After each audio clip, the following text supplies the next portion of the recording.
अब बड़ी जानकारी आप तक हम पहुंचा रखे हैं। अभी फिलहाल आपको सीधा चंडीगढ़ लिए चलते हैं। DC Nishant Yadav press conference कर रहे हैं। आप सबका स्वागत है। मैं एक तो आज जो आगे हमारी डेवलपमेंट दिन भर की रही अभी तक उसके बारे में डिटेल में बताऊंगा, और एक कल भी जो हमारा वॉलंटरी हमने ब्लैकआउट के बारे में कहा था और बहुत अच्छा उसका रिस्पांस देखने को मिला, आप सब लोगों ने भी देखा होगा। तो आप के ज़रिए मैं सब लोगों को धन्यवाद करना चाहूँगा कि बहुत एक अच्छे सेल्फ डिसिप्लिन का उन्होंने एक सबूत जो है वो कल दिया। आज का हमने अरेंजमेंट इस प्रकार से रखा है, एज ऑन डेट अभी इमीडिएटली कोई भी थ्रेट जो है इमीडिएट बेसिस पे या एयर रेड वार्निंग हमारे पास नहीं है, बट जनरली ये देखा गया है कि इवनिंग आवर्स में, पर्टिकुलरली लेट इवनिंग आवर्स में रेगुलर बेसिस पे कोई ना कोई एक्टिविटीज़ हो रही हैं। तो हम ये चाहेंगे कि लोग 9 बजे के बाद इंडोर ही रहें। तो वॉलंटरी तौर पे आज हम कोई ऑर्डर्स नहीं करेंगे, बट वॉलंटरी तौर पे हम चंडीगढ़ एडमिनिस्ट्रेशन की तरफ से सारे सिटीजन्स को रिक्वेस्ट करना चाहेंगे कि 9 बजे के बाद वो इंडोर ही रहें और बहुत ही ज़रूरी काम से ही बाहर निकलें।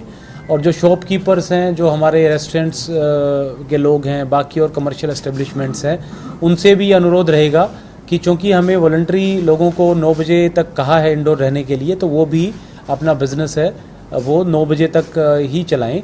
बट ये हमारी तरफ से वॉलंटरी है, अनुरोध है। आज का रिस्पॉन्स एक बार हम फिर से देख लेंगे। कल चूँकि हमने स्पेसिफिकली 7 बजे के ऑर्डर किए थे शॉप क्लोजर के, और बहुत अच्छा रिस्पॉन्स उसमें आया भी था। आज वॉलंटरी ऑपरेशन का रिस्पॉन्स देख करके फिर सब्सिक्वेंट डेज में हम कॉल लेंगे।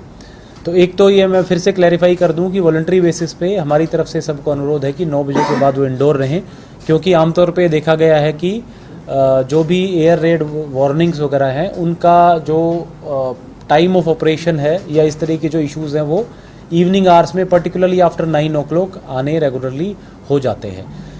हालांकि ये जो हमारा जो पूरा का पूरा जो प्रक्रिया है ये इसेंशियल कमोडिटीज़ पे नहीं लागू होती।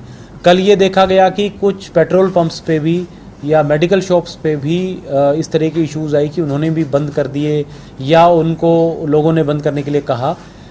ये अननेसेसरी की एक पैनिक सिचुएशन क्रिएट करता है।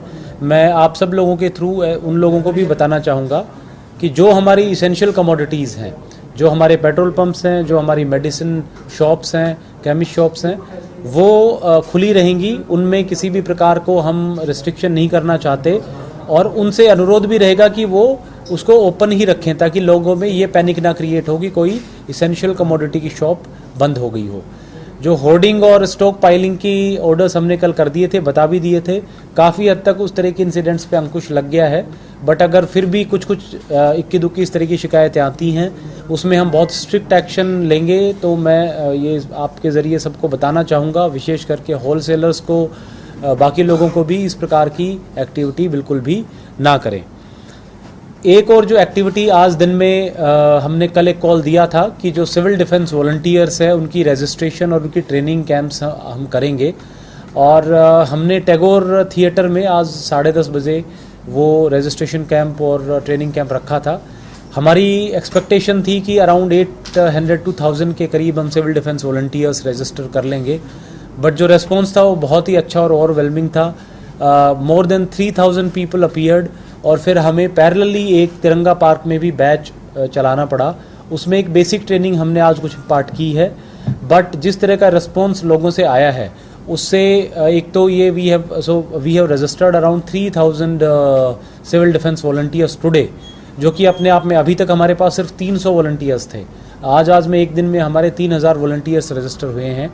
आने वाले समय में इनको जो रजिस्ट्रेशन फॉर्म इनको हमने दिया था उसमें इनका एड्रेस और मोबाइल नंबर्स हैं, उनके ज़रिए हम उनको सेक्टर्स और एरिया वाइज डिवाइड करेंगे और इनकी ट्रेनिंग्स बैचेस में होंगी। 1 हफ्ते की ट्रेनिंग के बाद they will be full fledged civil defence volunteers, और इनको फिर ड्यूटीज़ के लिए रॉप इन किया जाएगा अपने रेस्पेक्टिव एरियाज़ में। हो सकता है कुछ लोग अभी ना आ पाए हों, तो हम 1-2 दिन में इस तरह का सिस्टम डिवाइस करेंगे, एक ऑनलाइन फॉर्म सर्कुलेट करेंगे जिसमें लोग अपनी डिटेल्स ऑनलाइन भर सकें और अपना एक टाइम शेड्यूल ऑफ ट्रेनिंग भी बता सकें हमें, ताकि हम बैचेस में इनकी ट्रेनिंग शेड्यूल करा सकें, ताकि बहुत ज़्यादा रश और भगदड़ भी ना हो और अच्छे तरीके से वो ट्रेनिंग ले सकें। तो आने वाले समय में हम सिविल डिफेंस मैकेनिज्म को और वॉलंटियर्स को और भी ज़्यादा सुदृढ़ और मजबूत करने जा रहे हैं। जैसे मैंने कल बताया था, सायरन्स भी हमने नए ऑर्डर किए हैं, वो भी हम आज रात को या कल इंस्टॉल कर देंगे कुछ एरियाज़ में। और इन सायरन्स को मैन करने की जिम्मेदारी हमारे होमगार्ड्स और सिविल डिफेंस वॉलंटियर्स की ही है। आज कई लोगों ने मुझसे सवाल पूछा कि सिविल डिफेंस वॉलंटियर्स का काम क्या होगा। तो इस प्रकार के जितने भी कम्युनिटी रिलेटेड वर्क्स हैं, चाहे वो रेस्क्यू ऑपरेशंस करना हो, चाहे कहीं पे हमें लोगों को शिफ्ट करना है, मूव आउट करना है कोई थ्रेट परसेप्शन की वजह से, चाहे सायरन्स की ब्लोइंग करनी हो या duty round the clock duties करनी हो, रिलीफ ऑपरेशंस करना हो, डिज़ास्टर मैनेजमेंट की बाकी सारी ड्यूटीज़ हैं, इंफॉर्मेशन लोगों तक पहुंचाना है, राशन लोगों तक पहुंचाना है, ये सारे काम सिविल डिफेंस वॉलंटियर्स के हैं और इसी के लिए इनको ट्रेन भी किया जाता है। तो आज का रिस्पांस बहुत अच्छा था और आने वाले समय में हम इस सिस्टम को और ज़्यादा फॉर्मलाइज और बेहतर तरीके से करेंगे। तो ये मेरे कुछ मुख्य पॉइंट्स थे जो मैं आज के लिए डिस्कस करना चाहता था। कुछ आपकी क्वेरीज होंगी तो उनको फिर हम एड्रेस करेंगे। आप कुछ और बताना चाहोगे? सर, सेक्टर 39 में आज RDX को डिफ्यूज करने का काम चला था 2:30 बजे। जब इसके बारे में उस एरिया में ब्लास्ट हुआ, उसके बाद लोगों ने 112 पे फ़ोन किया तो 112 के ऊपर इसकी जानकारी ही नहीं थी। यहाँ तक कि जब PCR को कॉल करके पूछा गया, बुलाया गया, PCR को भी इसकी जानकारी नहीं थी। काफ़ी टाइम के बाद लोगों को पता चला कि वहाँ पे ये एक्सरसाइज पता चल रही है। मैडम, ये ऑपरेशनल एक्सरसाइज है तो पब्लिसाइज करके नहीं होती है। ऑपरेशनल एक्सरसाइज की गई थी और उसको सक्सेसफुली किया गया है, आर्मी की मदद से किया गया और बहुत प्रोफेशनली किया गया है। दैट क्रिएट्स अ पैनिक ना मैम? नहीं, I am sure it must have created panic. और उसके बाद हमने वहाँ पे डिप्लॉय करके पब्लिक को गाइड करके उनको काउंसिल भी किया है वहाँ पे। बट ऐसी एक्सरसाइज कभी भी पब्लिसाइज करके नहीं की जाती। It was a controlled operation with help of army. Sir, इसके अलावा स्कूल, एजुकेशन सेंटर, इंस्टीट्यूट, उसको लेकर भी कुछ आने वाले उसमें हमने आज तक तो सैटरडे तक तो बंद की हुई थी। Sunday and Monday again they will remain closed. या तो कल इवनिंग को या मंडे मॉर्निंग को we will take a call depending upon the situation, क्योंकि सिचुएशन एवर चेंजिंग है। तो जैसी सिचुएशन, और डेली आप देख रहे हैं कि लेवल एक एस्केलेशन हो रही है, लेवल एक बढ़ता जा रहा है उसका। तो परसों जिस तरह की मॉर्निंग में सिचुएशन रहेगी उसके बेसिस पे हम परसों इसमें कॉल लेंगे। बिल्कुल, मैं अगेन सब लोगों से रिक्वेस्ट करूंगा कि जैसे हमने कहा कि 9 बजे इंडोर रहें, तो जितना हो सके अपना ब्लैकआउट प्रैक्टिस करें।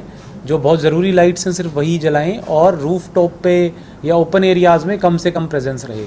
नेचुरली जो कि हमारी शॉप्स हैं, रेस्टोरेंट हैं, इस तरह की एक्टिविटीज़ 9 बजे जब बंद होंगी तो स्वाभाविक सी बात है कि लोगों को बहुत ज़रूरी काम से ही बाहर निकलना होगा, अदरवाइज़ वो बाहर ना निकलें। मेरी सबसे रिक्वेस्ट यही रहेगी, क्योंकि बहुत बारी ये देखा गया, रिसेंटली आपने भी देखा होगा पीछे भी, कि बहुत बारी ड्रोन अटैक के अलार्म्स आते हैं और ड्रोन की जो साइजेस ऐसी होती हैं कि यू नेवर नो, अगर उनको काउंटर करने के चक्कर में कोई स्प्लिंटर इधर उधर फैलें या इस तरह के कहीं पे गिरें तो अननेसेसरी सिविलियंस को हार्म कर सकते हैं।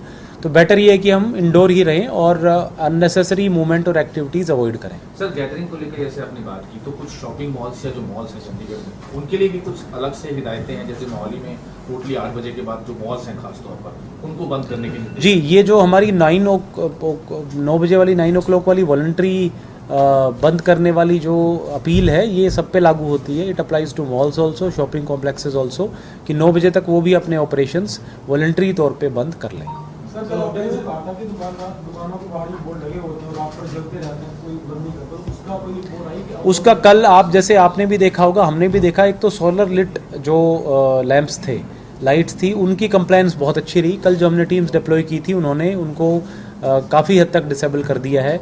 मार्केट एरियाज़ में भी जो होर्डिंग्स थे जो लिट रहते थे, जलते रहते थे नाइट टाइम्स में, उन पे भी बहुत अच्छी कंप्लायंस आई।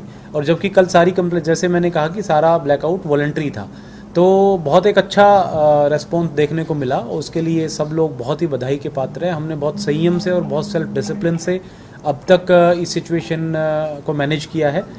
मैं श्योर हूँ कि इसी प्रकार से हम आगे भी मैनेज करते रहेंगे। सर, इसके अलावा एक चीज़ और देखी गई है कि CTU ने अपनी बस सर्विसेज जम्मू कटरा कुछ एरिया में बंद की गई, लेकिन अब जो कैब है उनकी अब काला बाजारी या कह सकते हैं कि जो डबल चार्जेस का वो भी शुरू हो गया, उसको लेकर भी प्रशासन कुछ कर रहा है? क्योंकि आज 43 बस स्टैंड में देखा कि काफी ज्यादा जो लोग जाना चाहते हैं, जो जम्मू से थे या जो यहाँ पर फंसे हैं, उनको लेकर भी कुछ प्रशासन से कुछ जी, इसमें CTU और STA के साथ एक बार डिस्कशन करके हम इस मुद्दे को चेक भी करवाएंगे और अगर इसमें इस तरह की कोई शिकायतें पाई गई हैं तो कार्रवाई भी करेंगे। सर कुछ स्टूडेंट्स हैं सर जो मूव ऑन कर रहे हैं यहाँ से अपने शहरों में, कोई ऑर्डर्स किया सर? जी बिल्कुल नहीं, ऐसा कोई ऑर्डर्स नहीं है। इनफैक्ट होटल्स की एक अफवाह कल 1-2 जगह से मेरे पास आई थी कि कई होटल्स को ये बताया, मतलब होटल्स जो अपने इनमेट्स हैं, जो लोग वहाँ रुके हुए हैं, उनको कह रहे हैं कि वो खाली करके जाएं। इस तरह की कोई हिदायतें नहीं है, हमने बिल्कुल किसी को रिस्ट्रिक्ट नहीं किया है। बिल्कुल जैसे मैंने कहा नॉर्मलसी वाली सिचुएशन है एज ऑफ नाउ। तो और होटल्स में जो लोग रहते हैं वैसे भी वो इंडोर रहते हैं, तो उसमें जो हमारी हिदायतें हैं वो वैसे भी पालन उनका हो ही रहा है। तो इस तरह की बिल्कुल कोई हिदायतें नहीं है, हम बिल्कुल पैनिक ना क्रिएट करें और अननेसेसरी ट्रैवल ना करें, इस तरह की कोई प्रॉब्लम नहीं है। और बाद में काफी लाउड म्यूजिक होता है, अगर सायरन बजेगा तो वहाँ क्राउड भी होता है काफी। जी, आज वीकेंड भी है सर, तो इसीलिए हमने अपील की है कि 9 बजे के तक सब चीज़ें बंद कर लें और ये वॉलंटरी अपील है। आज एक बार इसका रिस्पॉन्स देखते हैं, अगर हमें लगा कि रिक्वायर्ड है तो सब्सिक्वेंट डेज में जैसे जैसे सिचुएशन बढ़ेगी तो हम ऑर्डर्स भी कर देंगे। ठीक है, thank you so much. Students जो जाना चाहते हैं कि अभी उनमें पैनिक है, डर है, वो जाना चाह रहे हैं अपने घर में, तो उनको भेजने के लिए कोई अरेंजमेंट? तो रूटीन CTU की बसेज और वो ऑपरेशनल है, बिल्कुल जा सकते हैं। Trains, buses, everything is functional, everything is बच्चे ऑपरेशनल। जा भी रहे हैं घरों में, खुद जा रहे हैं, सिर्फ एयर स्पेस से नहीं जा सकते, एयरक्राफ्ट से नहीं जा सकते, otherwise road journey, train journey कर रहे हैं, सारे नॉर्मल कर रहे हैं। Thank you. नहीं, ब्लैकआउट एक्चुअली वॉलंटरी है, 2 चीज़ें हैं। ब्लैकआउट इज बेसिकली वॉलंटरी है, तो वॉलंटरी का मतलब ये है कि वो खुद से लोग करें। अगर हमें एनफोर्स कराना होगा तो हम सायरन बजा करके या तो ग्रिड कट कर देंगे तो ऑटोमेटिकली ब्लैकआउट हो गया, या फिर हम टीम्स डिप्लॉय करेंगे। वॉलंटरी का मतलब ये है कि हम खुद से करें, मतलब लोग अपनी इच्छा से करें। पहले सायरन बजेगा तब तो करना ही है। और दूसरा एक ये RWAs हैं बेसिकली, या मार्केट एसोसिएशंस हैं, वो लोग RWAs और मार्केट एसोसिएशंस की जिम्मेदारी है कि वो जो ये ब्लैकआउट है इसको एनफोर्स करवाएं। ये तरीके से वो अपने, अगर मान लीजिए किसी सोसाइटी में 1000 फैमिलीज हैं, अब उसमें से 950 ने तो ब्लैकआउट जो है फॉलो कर रखा है, 50 ऐसे लोग हैं जो कोई घर में नहीं है, लाइट जली हुई हैं और वो आउट ऑफ द हाउस है या इस तरह की इशू है, तो RWAs इनिशिएटिव लें, वहाँ के लोग इनिशिएटिव लें।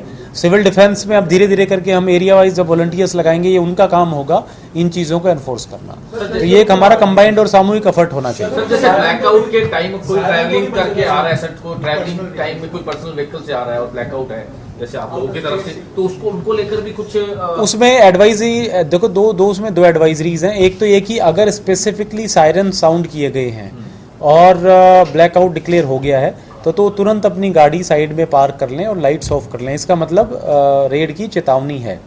अगर मान लीजिए वॉलंटरी ही ब्लैकआउट है तो वो, और उनको कोई ज़रूरी काम से कहीं बाहर जाना पड़ा और वो वापस आ रहा है तो अपने घर नॉर्मल वे में आ सकता है।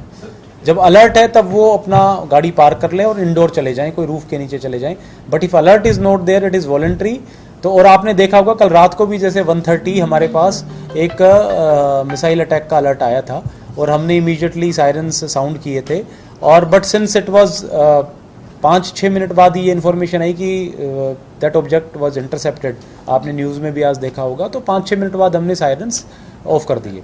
तो अगर ऐसी कोई सिचुएशन आती है तो इमीडिएटली विद इन 1 मिनट, मतलब लेस देन 1 मिनट में, क्योंकि ऐसी ऑब्जेक्ट को आने में 10 से जब वो रडार पे आते हैं वहाँ से लेकर के और स्ट्राइक तक में सिर्फ मुश्किल से 10-15 मिनट का ही गैप होता है, तो हम 1 मिनट के अंदर अंदर हम सायरन्स अलर्ट कर देते हैं।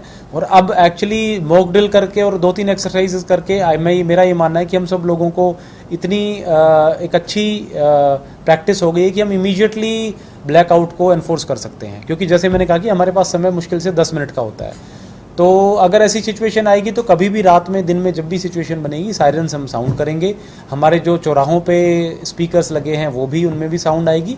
और होपफुली कल तक we will have new sirens in those areas. हमने मैपिंग की है जहाँ पे वॉइस कम है, तो वहाँ पे हम इंस्टॉल करेंगे, तो I think situation will be better. Sir एक लास्ट सवाल था, कई घरों के बाहर CCTV लगे रहते हैं और 24 घंटे भी चलते ही रहते हैं और रात को अच्छी खासी लाइट उनमें से निकलती है, और कई लोग ऐसे हैं जहाँ पे अभी कोई नहीं है, कई बार कहीं बाहर गया है, लेकिन सीसीटीवी फिर भी जल रहे हैं, वो लोग बंद करने वाला। इसमें हमने एक तो टीम्स बनाई हैं। पहले तो मैं यही कहूँगा कि वॉलंटरी तौर पे लोग खुद ही उसको जो है बंद कर लें, बट अगर वो नहीं करते हैं तो हमारी टीम्स जा कर के फिर बंद करेंगी एंड उसमें जो भी कोई पिनिटिव एक्शन लेना होगा वो हम लेंगे। बिकॉज टाइम एंड अगेन हमने एडवाइजरीज भी इशू की हैं, कल हमने ऑर्डर्स भी जारी किए थे इस चीज़ के कि लोगों को इस चीज़ की पालना करनी है। फिर भी अगर कोई नहीं करता है तो फिर हम उसमें एक्शन लेंगे।